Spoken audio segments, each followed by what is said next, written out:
Excessive weight gain से आपकी delivery जो है वो नॉर्मल डिलीवरी के चांसेस काफ़ी ज़्यादा कम हो जाते हैं। प्रेगनेंसी में सेमेस्टर वाइज आपका कितना वेट गेन नॉर्मल कंसीडर किया जाता है, कितना वेट आपका हो जाता है जब आपको ओवरवेट कंसीडर किया जाता है, और डिलीवरी के बाद ऑटोमेटिकली आपका कितना वेट आपका खुद ब खुद मतलब शेट डाउन हो जाता है। And believe me, weight lose करना was one of the best decision in my life, क्योंकि थ्रू आउट माई प्रेगनेंसी मेरा जो वेट है वो कंट्रोल रहा एंड थायराइड मेरा बिल्कुल लेवल पे रहा। नेचुरली मैंने कंसीव किया, जो पीसीओडी और थायराइड पेशेंट्स के साथ थोड़ा सा मुश्किल हो जाता है।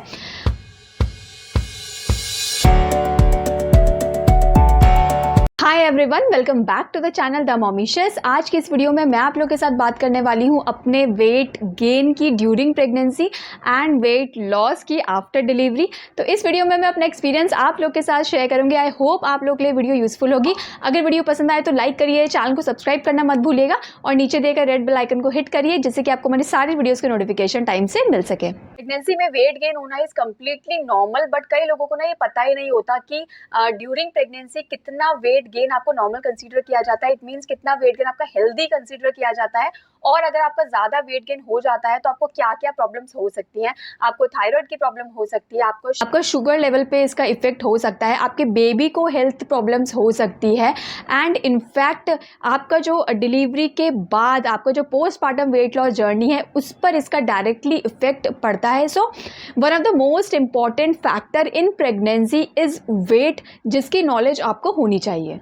फैक्ट मेरा पर्सनल एक्सपीरियंस तो ये कहता है कि अगर आप प्रेगनेंसी प्लान ही कर रहे हैं और अगर आपको लगता है कि आपका वेट थोड़ा भी ज़्यादा है तो उसी टाइम ही अपने वेट पे ध्यान देना स्टार्ट करें और कम से कम आप 4 to 5 kg वेट अपना पहले ही लूज़ कर ले। इनफैक्ट मैंने खुद भी कंसीव करने से पहले 6 to 7 kg वेट अपना लूज़ किया था, क्योंकि मुझे पीसीओडी भी था, मुझे थायराइड भी था, और कोई भी पेरेंट ये नहीं चाहेगा कि आपके जो हेल्थ इशूज़ हैं वो आपके बेबी पर भी ट्रांसफ़र हो।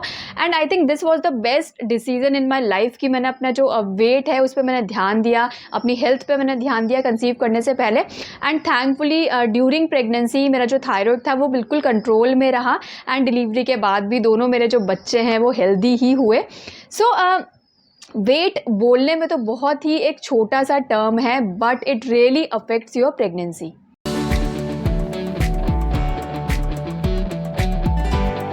तो अब हम बात करेंगे कि प्रेगनेंसी में आपका टोटल कितना वेट गेन होता है, that is what is healthy weight gain during pregnancy. तो अगर मैं एक नॉर्मल वेट गेन की बात करूं तो पूरी प्रेगनेंसी में आपका जो वेट गेन होता है दैट इज़ 11 to 16 kg, जो इसको हम नॉर्मल कंसीडर करते हैं। बट ये उन लोगों के लिए है जिनका जो वेट है वो नॉर्मल कैटेगरी में आता है, मतलब कि जिनका BMI 18.5 to 24.5 होता है, that is body mass index.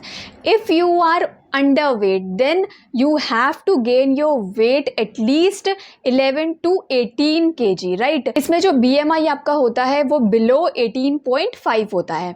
If you are overweight, then you have to gain your weight between 5 to 9 kg. This is sufficient. इस टाइम पर जो आपका BMI होता है वो greater than 30 होता है। So body mass index को आप खुद भी घर में मेज़र कर सकते हैं। जस्ट आपको अपना जो वेट है, आपकी हाइट है, एक फॉर्मूला है BMI इज़ इक्वल टू, यहाँ पर मैं शो कर दूंगी, मास से एंड डिवाइडेड बाय दिस। तो उससे आप अपना बॉडी मास इंडेक्स अपना कैलकुलेट कर सकते हैं घर पे भी, और आप देख सकते हैं कि आप ओवरवेट है, अंडरवेट है, या फिर आपका जो वेट है वो नॉर्मल कैटेगरी में आता है। सो ये तो रही पूरे टोटल वेट गेन की ड्यूरिंग प्रेगनेंसी। अब अगर मैं सेमेस्टर वाइज बात करूं तो सेमेस्टर वाइज फर्स्ट ट्राइमेस्टर में, मतलब स्टार्टिंग के जो 3 months होते हैं उसमें आपका जो टोटल वेट गेन होता है वो 1 to 2 kg होता है, right. And throughout your pregnancy, मतलब नेक्स्ट जो आपके 2 ट्राइमेस्टर होंगे, second trimester and third trimester, हर वीक आपका जो वेट है वो 0.5 kg बढ़ता है। अगर मैं मंथ की बात करूँ तो स्टार्टिंग के 3 महीने में आपका 2 kg वेट गेन होगा मैक्सिमम, और जो 6 महीने जो आपके बचे हैं उसमें हर महीने आपका 1.5 से 2 किलो तक वेट आपका बढ़ता है। It is a normal guideline, it is a normal recommendation अगर आपका जो वेट है वो नॉर्मल कैटेगरी में आता है। अब कुछ सिचुएशंस में, कुछ स्पेसिफिक सिचुएशंस में, लाइक आपको बेड रेस्ट बोला हुआ है, आपका जो थायराइड है वो आपका कंट्रोल में नहीं है, या फिर आपने नेचुरली आपने कंसीव नहीं किया, आपने मेडिकली ट्रीटमेंट से आपने कंसीव किया हुआ है, तो डेफिनेटली आपको अपने गायने की पूरी बात सुननी है। जो भी वो आपको बोलेंगे आपको वही करना होगा। वेट पे आपको इतना ध्यान नहीं देना है। So it is just like that only.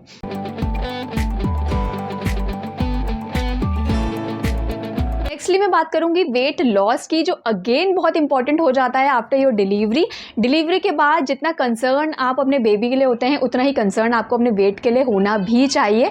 In fact खुद की हेल्थ एक्चुअल में बहुत ज़्यादा इंपॉर्टेंट हो जाती है डिलीवरी के बाद। जो आपको ध्यान में आता है कि अरे मेरी बॉडी शेप कैसी हो गया है, इसको मैं वेट अपना कैसे लूज़ करूँगी।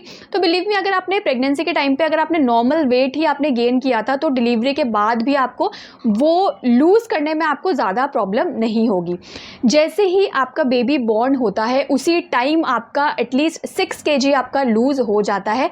इस 6 kg में आपका बेबी का वेट होता है, एमनियोटिक फ्लूइड होता है एंड जो वेट होता है प्लेसेंटा का वेट होता है। तो इन तीनों को मिलाकर आपका 6 kg तक आपका वेट उसी टाइम ही लूज़ हो जाएगा after child birth. Like again starting का जो 1 वीक होता है डिलीवरी के बाद का, स्टार्टिंग का जो 1 वीक होता है, 1 मंथ होता है, that is again very very crucial, क्योंकि इस महीने भी आपका 2 kg वेट ईजिली लूज़ हो जाएगा, क्योंकि आप एक्सक्लूसिव ब्रेस्ट फीडिंग कराएंगे। आपकी केयर इस टाइम पे एक्सट्रीम लेवल पे होती है। अगर मैं बात करूँगी न्यूक्लियर फैमिली हो या फिर जॉइंट फैमिली हो, बट स्टार्टिंग का 1 मंथ तो आई थिंक मैक्सिमम जो लेडीज़ होती हैं उनको मिल ही जाता है, या तो आपके हस्बैंड आपकी केयर करते हैं या फिर कोई भी फैमिली मेम्बर आपका उस टाइम पर रहता ही है। उसके बाद तो ये होता है कि आप खुद भी थोड़ा बहुत चलने लग जाते हैं, आप खुद भी इतना ज़्यादा डिपेंड नहीं होना चाहते किसी पे, तो तब थोड़ा सा प्रॉब्लम हो सकती है वेट लॉस करने में। बट स्टार्टिंग के 1 मंथ में आपका 2 kg आप देखेंगे कि खुद ब खुद हो जाएगा। आपका जो फ्लूइड इनटेक होता है वो बहुत ज़्यादा होता है, जिसकी वजह से आपका वेट लूज ईजिली हो जाता है। तो डिलीवरी के बाद जो बोलेंगे कि ऑटोमेटिकली आपका वेट लूज होता है, वो एटलीस्ट आपका 8 kg आपका वेट लूज हो जाएगा without any excessive diet and excessive exercise.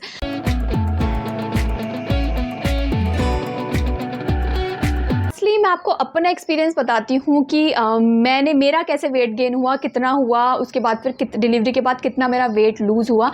So pregnancy जब मैंने कंसीव किया था तो that time my weight was 60 kg and through out my pregnancy मैंने जो वेट गेन किया था वो 15 kg किया था।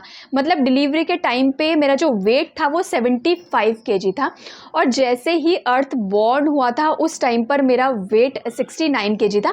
मतलब उस टाइम पे तो क्योंकि आप वेट अपना नहीं मेज़र करते हैं, बट आफ्टर 10 डेज़ जब मुझे याद है कि मैं अपने स्टिचेस कट कराने के लिए गई थी, तो उस टाइम पर पूरा आपका बॉडी चेकअप फिर से होता है, आपका वेट होता है, बीपी होता है, सभी कुछ चेकअप होता है ना।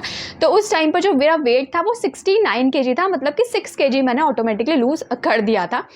अगेन स्टार्टिंग का जो 6 मंथ होते हैं, मैं बोलूँगी हाँ 1 मंथ तो मेरी केयर हुई थी, मेरी मम्मी थी मेरे साथ, हस्बैंड भी लीव पर ही थे, तो काफ़ी केयर हुई थी, बट उसके बाद सारे काम मैं खुद से ही करने लग गई थी।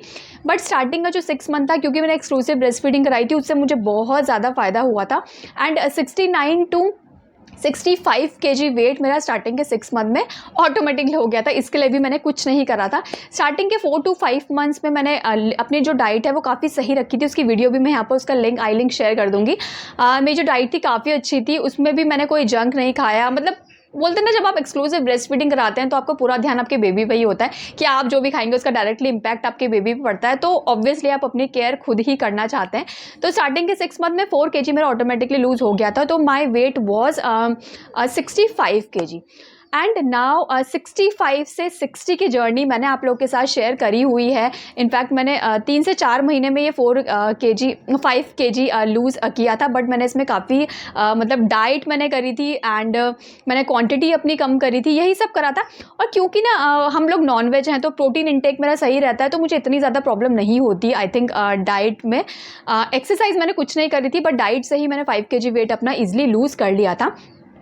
सो येस, ये पूरा था यार wait gain and weight loss को लेकर, जो मुझे ऐसा लगता है कि अगर आप प्रेगनेंसी के लिए प्लान कर रहे हैं तो डेफिनेटली आपको अपने वेट पे ध्यान देना चाहिए, क्योंकि कहीं ना कहीं आपका जो वेट का इम्पैक्ट है वो आपके बेबी पर भी होता है और आफ्टर डिलीवरी आप पर भी होता है। तो ऐसा नहीं सोचें कि वेट बहुत ही मतलब हो जाएगा, कम हो जाएगा। बहुत ज़्यादा प्रॉब्लम होती है अगर आप एक्सेसिव वेट गेन कर लेंगे प्रेगनेंसी में, तो आपको बहुत ज़्यादा प्रॉब्लम होगी, क्योंकि डिलीवरी के बाद आप नोटिस करेंगे अपनी बॉडी में जो आप सडन चेंज देखेंगे ना, उसको अपनी जो एक बोलते हैं ना प्री शेप आने में बहुत ज़्यादा टाइम लगेगा, और उस टाइम पे आप बहुत ज़्यादा फ्रस्ट्रेट हो जाएंगे। This is all in this video and thank you so much watching this video. ये था मेरा weight gain and weight loss की journey and yes I am looking forward for my more weight loss. I hope जो next year का resolution हो मेरा वो और वेट लॉस हो, क्योंकि मैं अभी भी प्लान कर रही हूँ 4 to 5 kg अपना और लूज़ करने के लिए। सो अगर आप प्रेगनेंसी ट्राई कर रहे हैं या फिर आपके फ्रेंड्स अगर कोई प्रेगनेंसी प्लान कर रहे हैं तो डेफिनेटली आप ये वीडियो उनसे शेयर करें। अगर आपको ये वीडियो अच्छी लगी होगी तो लाइक करिएगा। मिलती हूँ मैं आपको नेक्स्ट वीडियो में। Till then bye bye and take care.